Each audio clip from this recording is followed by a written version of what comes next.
On Authentic Ag, we learn about the efforts used to reach millennials when it comes to making a connection with beef. Alisa Harrison, Senior Vice President of Global Marketing and Research with the National Academies Beef Association, will join us. We'll also have features from Kansas Corn, Kansas Wheat, and our weekly updates from the Kansas Livestock Association and Paragon Ag Advisors. I'm Ken Rahjes. This is Authentic Ag. Brought to you in part by the Kansas Soybean Commission, the Soybean Checkoff, progress powered by Kansas farmers.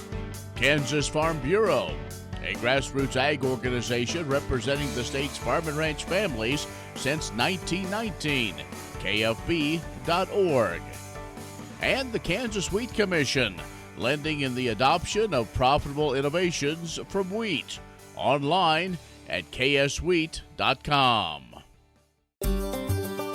Welcome to the Western Kansas Wildlife Travel Center, right here in my hometown of Oakley, Kansas. We're the front door of Western Kansas, located on three main highways, I-70, US 83, and US 40. And all those roads lead to history, beautiful scenery, and adventure, no matter which direction you go. We now have an IHOP. That brand that you've trusted up and down the road in all your travels is staffed with local folks, real people, just like you and me, and we're waiting on you to join us. So for fun, adventure, fuel up, fuel your body, and let's have some fun.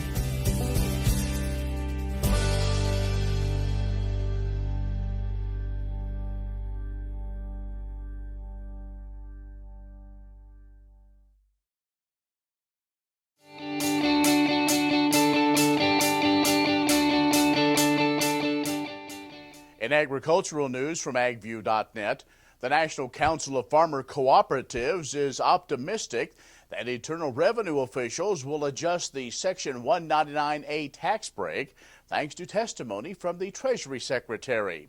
For more than 2 years, farmer cooperatives have been working to re-implement a tax deduction that's comparable to what they received before the 2017 tax law was passed. Last summer, the Treasury Department proposed rules that would limit the Section 199A deduction to patronage income. However, the Treasury rule would then eliminate cooperatives' ability to combine non-patronage income along with part of the calculations for that tax deduction. So the tax challenge, it came in light early in 2018 after it had first appeared in the 2017 tax law that would make it much more lucrative for farmers to sell their grain to farmer cooperatives rather than to private grain companies. Now, Congress fixed that provision, but the Treasury Department has been bogged down since then in trying to complete a rule that would go along with the tax fix. Because of the complex agreement that Congress passed, cooperatives got a special break under Section 199A because they could not take advantage of the new lower corporate rates. So the final deal that was supposed to then reinstate a tax break that cooperatives have been using before the 2017 tax law.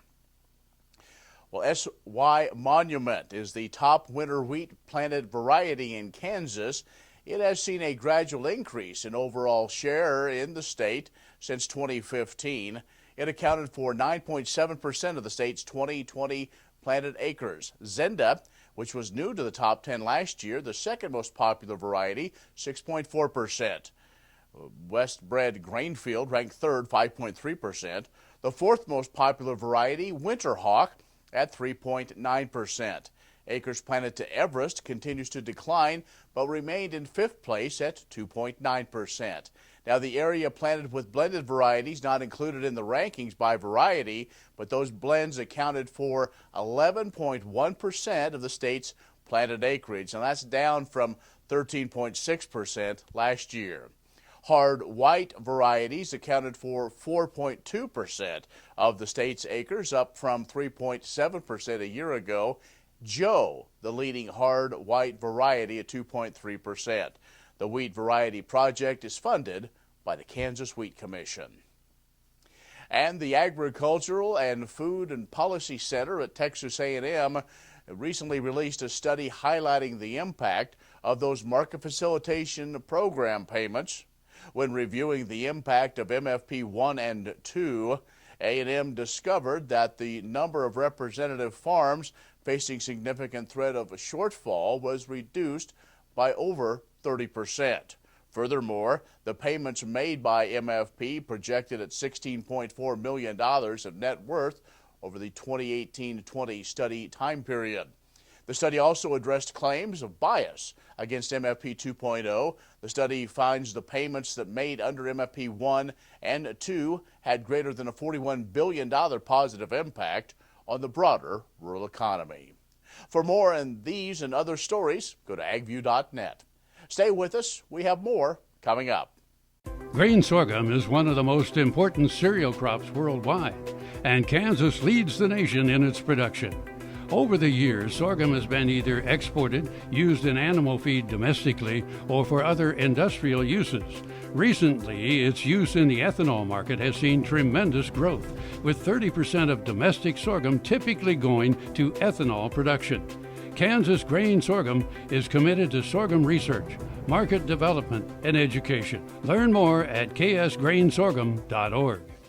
Ag Promo Source is a unique group of marketing specialists with one mission: help your ag business grow. Each affiliate has their own area of expertise, and they work together to bring you advice, products, and services. To get started, visit agpromosource.com. Ag Promo Source. Together we grow. Valley Vet Supply is devoted to providing information and professional quality products at reasonable prices. ValleyVet.com, ValleyVet.com, Valley Vet Supply. Earlier in my life, I rode bucking horses and rodeos, and my shoulders took such a beating, and that was probably the reason for having several previous surgeries on both shoulders. About a year ago, I decided that I didn't want to have another surgery. And so I contacted Kansas Regenerative Medicine, took their treatment process. It was relatively pain-free. Now, after 8 months, my shoulders have healed to the point where I think I'm probably 90 to 95% of normal. It takes a couple of months to start to see results and feel real progress. That continued to increase gradually until now at approximately 8 months. And I'm extremely pleased. I've got full range of motion. I can lift weights, I can throw, I can do a lot of things that I couldn't do without a lot of pain previously. So I'm tickled to death with the results, and I'd recommend this process to anyone.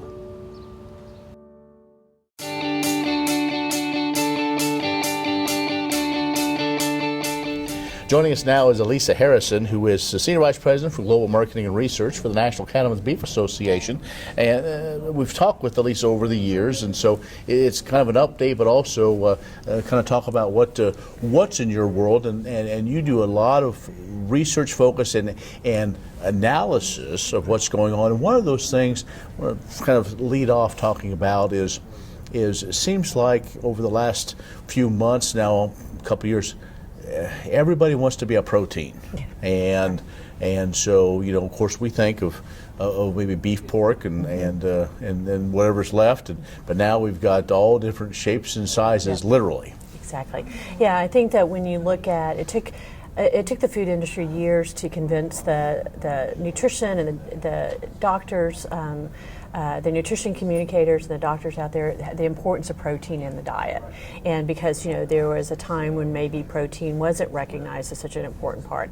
Well, now everybody embraces the important role of protein, whether it's the keto diet or paleo or, it's very high protein. So everyone jumped into that market. So we are seeing new plant-based products come to market that are trying to say that they're replacing meat as that top protein. And of course, our job at the Beef Checkoff, under the Beef It's What's for Dinner brand, which is what we promote, our whole goal is to make sure that beef stays the #1 protein choice for consumers. And so we're talking to consumers, we're doing a lot of research, and consumers continue to have beef right up there at the top of that spectrum. Chicken, beef, are at that top. And then you go all the way down. There's probably 40 different choices of consumers today, all the way down to cricket powder. Yeah, I said cricket powder, and it's coming up. So these kind of insect powders and stuff like that. So there's just when you go to the grocery store, everybody is focusing on protein. Everything's gluten-free and it has protein in it,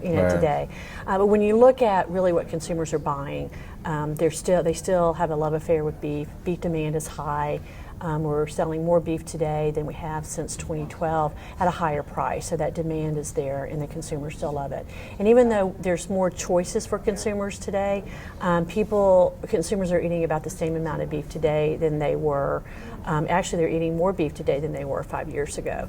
And when you look at what millennials are eating, they're still eating beef. And if they are starting to include some of these meat alternatives, it's not taking away from beef's market share. But so our goal under the Beef It's What's for Dinner brand is to make sure that stays that way, and that it doesn't start to take away any of our market share.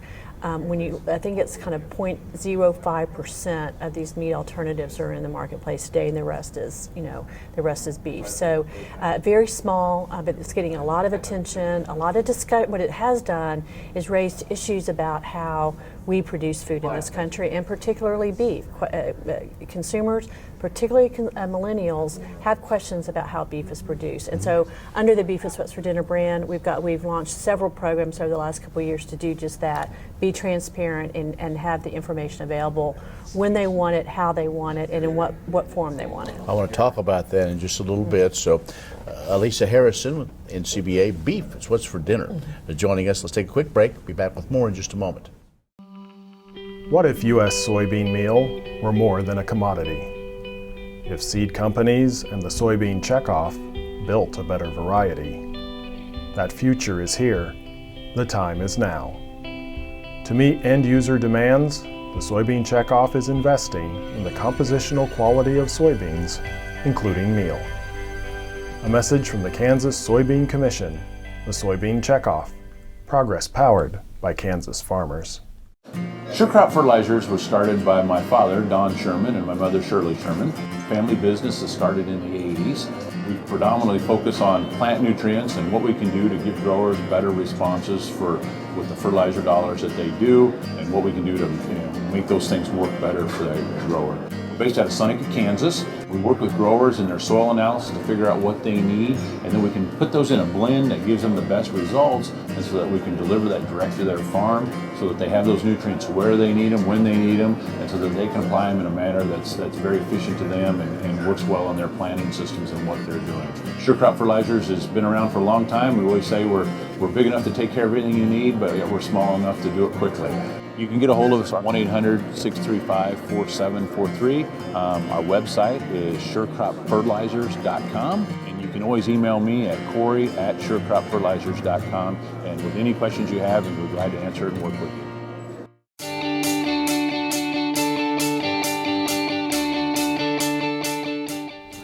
And joining us again today is Alisa Harrison with the National Academies Beef Association, works on the Beef It's What's for Dinner campaign, one of those iconic campaigns. So when we left, we were talking about getting a little bit about millennials and kind of the way they view, I guess, eating, and now it's all about experiences. It's all about other things. And I would guess, even though maybe it's not the right way to say it, but I'll just say it.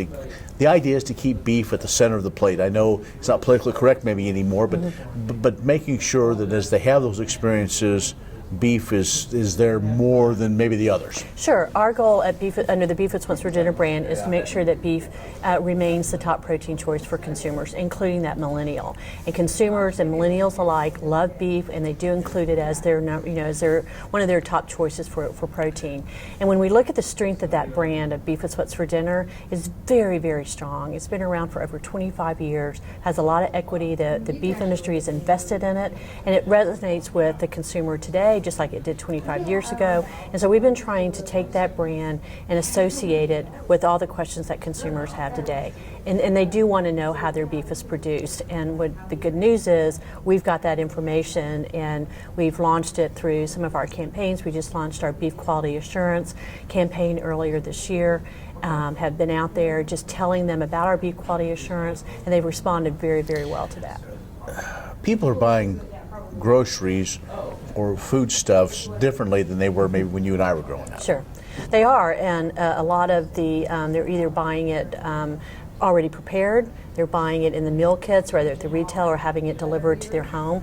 But when you look at, on the food service side, the increase, I think I just saw the increase in home delivery from the food service through DoorDash or Grubhub, some of these delivery services has grown 34% just over the last year. Wow. That's phenomenal. We haven't seen any growth like that in that. So it's the convenience, it's on demand, it's I want it when I want it, how I want it. And so the beef industry has to make sure that we are providing the products in the way that they want to do it. But the number one challenge I think that we still have today with millennials and current consumers is how to cook beef and what the different cuts are, because we're so complex. There's so many different cuts in the meat case today.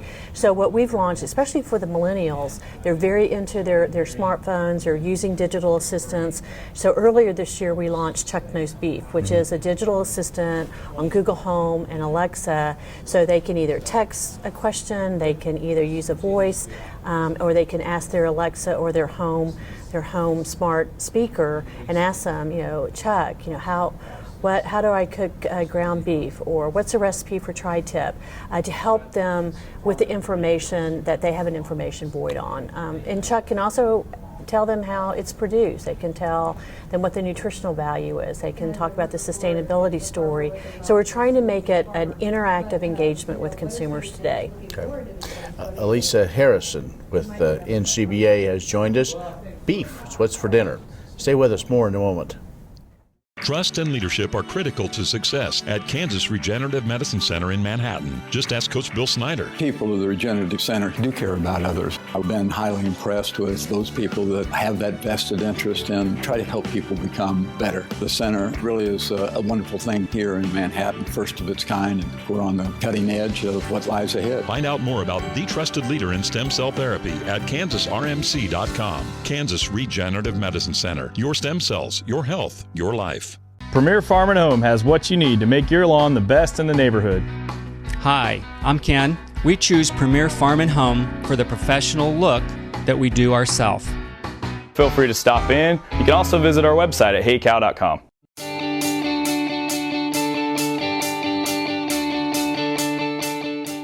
Stacy Mia Martinez, Director of Industry Relations with Kansas Corn. We're really excited that March is Kansas Biofuel Month, just declared by the governor, and we're going to be celebrating a number of ways. We kicked it off here with the Kansas Corn-Fed Ethanol Seminar, where we have members of the industry, we have farmers, folks from start to finish, here talking about what the ethanol industry means to the state of Kansas. Everything from ethanol that are going into our local retailers and Wichita Jumpstart stores to being exported all over the world from Brazil to Indonesia. And so we're really excited about today's turnout. We have about 60 folks that are here with us for a first time event. We're really happy with that. And then we're going to turn our efforts to going on a road trip across the state, celebrating with Casey's as one of our new fuel retail partners. We'll be everywhere from Galena to Hugoton. We'll be up at Smith Center in Seneca across the state. So we will have 13 different stops where we will be from 4 to 6 p.m. And on those days, we will be giving 15 cents off at E15 and helping folks know about what's in their fuel and how they can support Kansas farmers. Kansas Corn reminds you that E15 fuel is the right choice for every kind of driver. For the car enthusiast, E15 has higher octane. For the thrifty driver, E15 is priced lower than regular unleaded. For the nature lover, E15 provides cleaner air. For the shopper who buys local, E15 has more ethanol from our Kansas corn farms. Choose E15 for a higher octane, lower price, cleaner American fuel. Message from the Kansas Corn Commission. Learn more at kscorn.com. I'm Bob Swartz, and I've devoted the last 43 years to helping Kansans reach their retirement goals and to protect the family farm. At Bob Swartz Financial, we believe everyone should be able to live the retirement they've always dreamed of. Our team of professionals can help you create an efficient strategy using a variety of investment vehicles to help you address your financial needs and your concerns. Bob Swartz Financial values commitment and transparency. Many seed companies claim to offer the latest genetics, But how many have tested those genetics in soils just like yours? The Oldie Seed Know to Grow research program has fully tested the latest seed genetics in soils that are right in your neighborhood. The Oldie Seed Know to Grow program can recommend the best performing hybrids from technologies like Enlist, Extend, and Liberty Link that will optimize the yield and profit of every acre on your farm. Contact Oldie Seed today.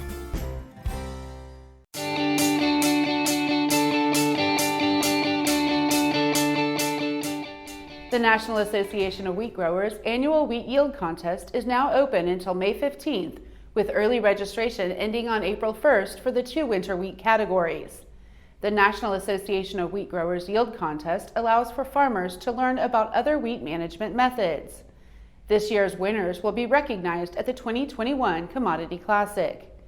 In 2019, 2 Kansas farmers won in the wheat yield contest in 2 divisions: percent increase over county average, and highest yield in the state. Rick Horton of Leota saw a 340% increase and had a yield of 132 bushels per acre. He used Westred's WB 4515 hard red winter wheat. Alec Horton of Leota saw a yield of 146.81 bushels per acre. He used Westred's WB 4792. Contestants must be NOG members, have a supervisor during harvest, and farmers must submit a harvest report. Fields must be 5 acres or larger to qualify. The wheat will be measured for plot length and width, moisture, weight, and yields and acres harvested will be calculated. The wheat sample will be evaluated for quality on wheat grade, protein level, 1,000 kernel weight, falling number, and dawn. There are 4 categories wheat will be sorted into: winter wheat dryland, winter wheat irrigated, spring wheat dryland, and spring wheat irrigated. Farmers must be 14 years of age or older and must enter as an individual. Multiple members of the family are allowed to enter but must enter separately. To find out more information about the wheat yield contest, list of acceptable supervisors, rules, and more qualifications, visit wheatworld.org. The Kansas Wheat Innovation Center in Manhattan is rediscovering ways to get improved varieties and new genetics in the hands of farmers faster. Grower-led and checkoff-funded research initiatives are bringing about positive change. This grassroots leadership provides a strong voice in Topeka and Washington, D.C. Now is the time to partner with Kansas Wheat in moving wheat forward. Kansas Wheat Commission and Kansas Association of Wheat Growers. Farmers investing in their future and yours. Log on to rediscoverwheat.org. Kansas Farm Bureau has served farm families and rural Kansas for more than 100 years, and we're pleased to offer new healthcare coverage choices for Kansans in 2020 through Kansas Farm Bureau health plans. No matter what stage of life you're in, we'll have options that fit your lifestyle. Plus, our network of providers is one of the largest available throughout the state of Kansas and beyond. For more information, including the different plans available, or to get a quote, visit kfbhealthplans.com.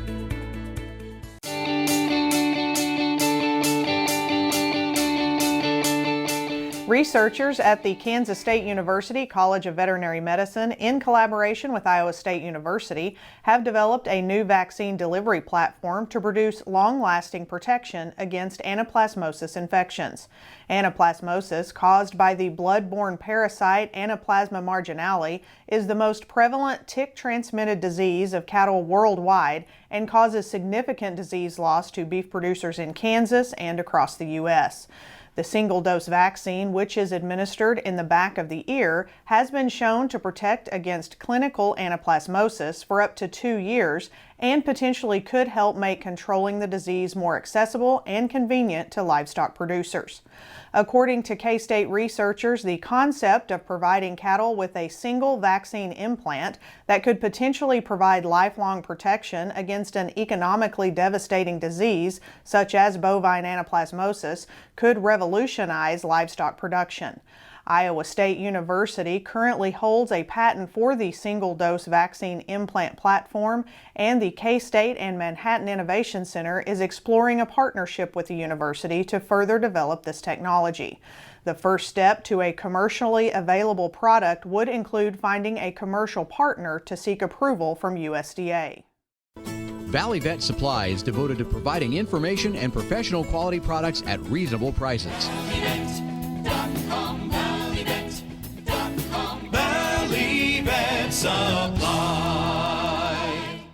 Premier Farm and Home has what you need to make your lawn the best in the neighborhood. Hi, I'm Ken. We choose Premier Farm and Home for the professional look that we do ourselves. Feel free to stop in. You can also visit our website at heycow.com. Ag Promo Source is a unique group of marketing specialists with one mission: help your ag business grow. Each affiliate has their own area of expertise, and they work together to bring you advice, products, and services. To get started, visit agpromosource.com. Ag Promo Source. Together we grow.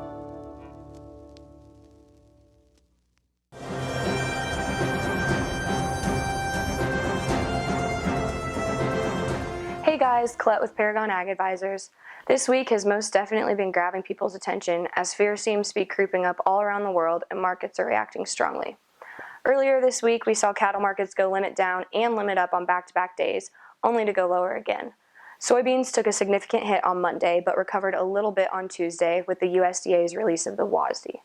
Overall, the report was neutral for grain markets, and it appears they will continue to trade on headlines and react to other markets. Corn has put in contract lows recently. Live cattle futures are trading below $1, and live cattle futures haven't traded over $1.15 since the end of January. The S&P and Dow also had strong reactions to the spread of the coronavirus Monday, with the Dow dropping 2,000 points, making the largest drop in history, but still not the worst day the Dow or the S&P has seen. The dollar is still trading lower, and the oil market is following suit as price wars between Saudi Arabia and Russia heat up. Now might be a good time to look into pricing fuel for some. As I said last week, we don't know how long coronavirus will last or just how big its impact on the markets will be. We hope that you're doing your best to stay healthy as you go through calving season and gear up for planting season. Remember, as you get busy, so do the markets. Stay on top of your marketing this year and get things done ahead of time. Selling your grain after you know what you have and buying a call hoping the markets go up is not a plan, it is a reaction.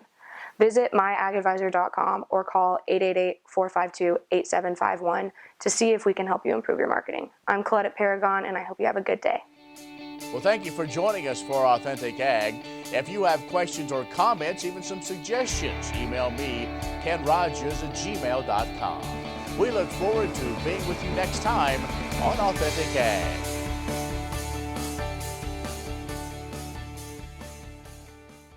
I'm Bob Swartz, and I've devoted the last 43 years to helping Kansans reach their retirement goals and to protect the family farm.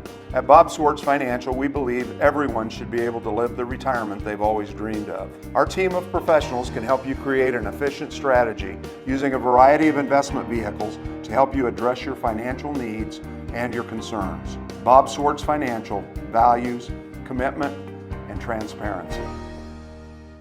In 1821, a trade route was opened from Missouri in the United States across prairies and mountains to Mexico. In 2021, we will mark 200 years of epic conflicts and grand adventures, larger-than-life personalities, and sweeping landscapes. Join us on an historic journey. The Santa Fe Trail lives on. Find us on social media or santafetrail.org. Watch Ag AM in Kansas online at agamandkansas.com.